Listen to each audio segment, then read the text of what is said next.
رب العالمین.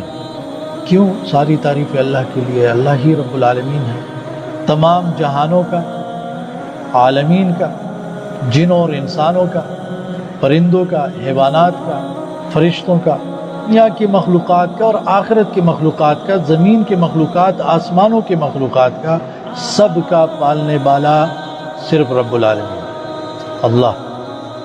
الحمدللہ رب العالمین.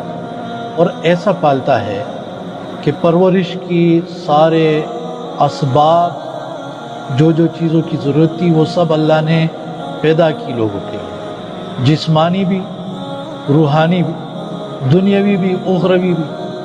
انسان کو رہنے کے لیے زمین اور بچھونا دے دیا، آسمان چھت دے دیا، اس زمین پر پہاڑ، دریا، سمندر رکھیں، انسان کو خوبصورت وجود دیا، نیند کی نعمت دی ہے، آرام کرتا ہے، صبح دن کو کام کرتا ہے، رات کو اندھیرا دیا تاکہ آرام کرے، فیملی دی، خاندان دیا، عقل دی، زبان دی کہ اپنے معافی ضمیر کا اظہار کریں.